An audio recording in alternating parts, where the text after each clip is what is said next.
Buddy, hopefully you can see me. Kitty, get out of there. Here's my kitty. Hope everybody's doing well out there in the world. I'm gonna do a very short Thursday night live stream tonight. Ed is on leave at the moment in an undisclosed location, so we wish him well wherever he may be. I'm just kind of filling in for him. If I can see your comments, sorry we're doing a late live stream. I kind of spaced on it. So sorry this live stream is late. If you have any questions or comments, throw them out. If I can see them, I will definitely respond to them. But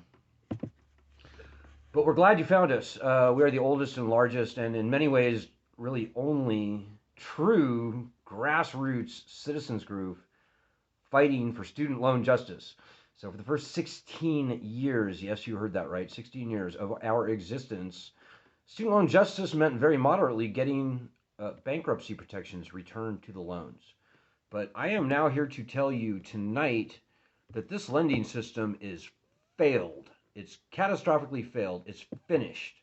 There is no saving it. There should be no saving it, quite frankly. This lending system has outlived its usefulness, and all rational, reasonable metrics will bear that out. You know, even before the pandemic, we were headed for a default rate of something like 70%, probably a little higher actually. That was before the pandemic, so we're probably everybody walking around with student loans right now. If they were to end the repayment suspension, who knows, 85% of the borrowers would wind up defaulting. So I would be stunned if even 15 or 20% of the borrowers ended up actually resuming making payments when and if this repayment suspension was lifted and people were asked to begin paying again. So, folks, we're kind of in a very strange territory here. It's like the Twilight Zone. The people who run the lending system don't have any clue what they should do. They have no idea. They know what I just said, that almost nobody, only half the people were paying before the pandemic. Almost no one will resume paying when they start demanding it, so they don't have a clue. Well, we do have a clue. This lending system has destroyed and threatens to destroy tens of millions of people. Um, the loans have to be canceled at this point. Um, the very moderate solution, which we pushed for years, of returning bankruptcy protections, I think it's too late for that. I think at this late date, that would only ensure that 20, 25 million people would wind up filing for bankruptcy. That would overwhelm the bankruptcy courts to the point of seizure.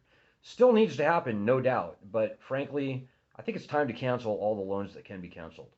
And the president can cancel, by executive order, all federally owned student loans. He can do this without needing one dime of money from the Treasury, without adding one penny to the national debt. So come on, guys. We're in a pandemic here. We just threw out trillions in the economy, trillions to the people in the form of PPP loans that don't need to be repaid. We gave like 43,000 millionaires and billionaires pandemic stimuluses of like $1.6 million each. And that's just disgusting. But, you know, canceling federally owned student loans, there is no better, easier, cheaper way to stimulate the economy. So it's time to say goodbye to this lending system. Now, we want a quick, clean death to this lending system. We want these loans gone so that 45 million people can get back on their feet. You know, 38 of the 45 million were never going to be able to pay even before the pandemic. So it's time. But for the swamp, as I like to call it, our opposition, who created and now are fighting tooth and nail to perpetuate and keep alive this essentially dead lending system, it would have happened. If Donald Trump had smarter people around him, he would have done it at the onset of this pandemic. So we would like to see a quick, clean death. We don't want to see a long, painful, slow unwinding. And make no mistake, guys, our opposition in Washington, D.C., the people, the swamp creatures who are trying to keep this lending system going, they're not weak people. Like, they're not going to just fold their tent and go home. They're not going to do that. They should, if they were I mean, if they had even a shred of integrity, dignity, patriotism, they would. But clearly, they're operating on different principles. So I can't speak for them. But um, whatever. The point is, it's going to be a fight. It's going to be a battle, and that's how it's always been in this space, and so too is it today. Um, so currently, oh, I see we have a couple comments here. Hey, Star Hargrove is here. What will it take to push him over the edge? What will it take to push Joe Biden over the edge? I'm glad you asked, Star. Um, First of all, if we were to get bankruptcy protections returned, I think Biden doesn't want to go down as the president who forced 20 plus million people into bankruptcy for the crime of going to college. I think that would probably push him over the edge, and we would start seeing widespread loan cancellation at long last. I think what would really push him over the edge, however, and this is maybe even easier, is if we could get even one or two Republican governors to join us and say, President Biden, it's just too much. We've had enough. These loans are wrecking our states. Cancel these loans, please. I think it would happen very quickly thereafter. So for those of you who don't know, we are a fiercely nonpartisan group. And I have to say this. Frankly, we pretty much hate both parties at this point. Yeah, the Republicans are worse than the Democrats, but they're both terrible, so it does no good to compare the two and pick one over the other because they both suck. But historically, up to this point, the conservatives, the Republicans, have historically fought very hard against us. They just have. They've fought against returning bankruptcy to student loans. Right now, if you've noticed in the zeitgeist in popular media, they are the people who are resisting loan cancellation. It's just kind of the history of this problem, the way it goes. If we can get even 2 or 3 Republican governors, or 1, 2, 3, I don't know what the number is, but if we can get a few Republican governors to stand with us and call for loan cancellation, I think it will happen very shortly thereafter. Now, many of you might be saying, no, my governor's Republican, but he's an asshole. I hate him. He would never do that. No. I beg you. I beg to differ. I beg you to consider the fact that we just uncovered this research earlier this year, and it is very strong research. We just uncovered the fact that over a third of U.S. states now owe more in student loan debt than their entire state budget. And the worst states are bubble states like Georgia, which the Republicans just lost in the most recent election, both Senate seats and the presidential race. Huge states. So Georgia, for example, $48 billion state budget, $82 billion in student loan debt. I kid you not.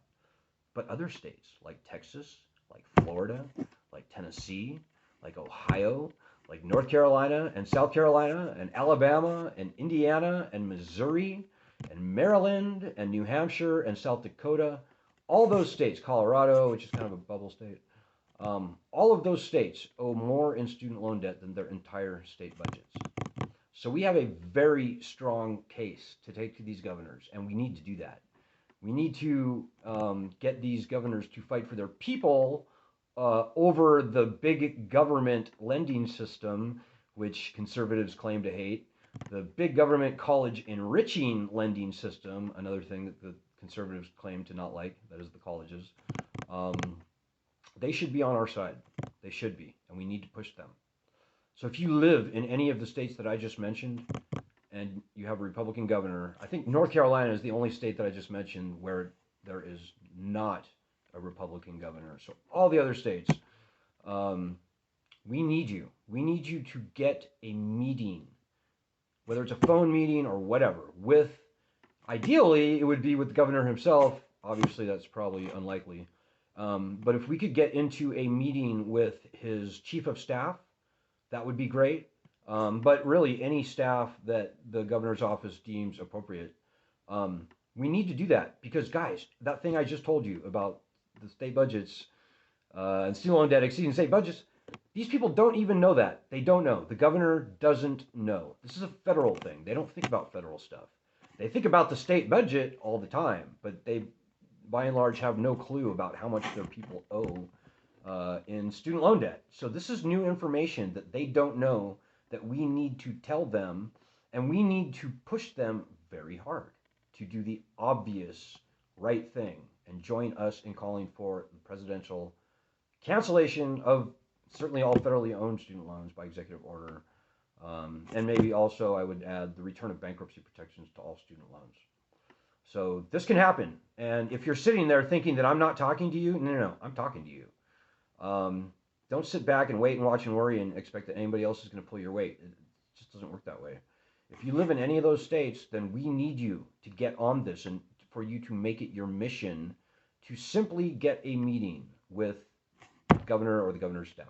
We can do most of the talking. Say that you want to bring in a representative from studentloanjustice.org. We're more than happy to jump in on the call and make the argument.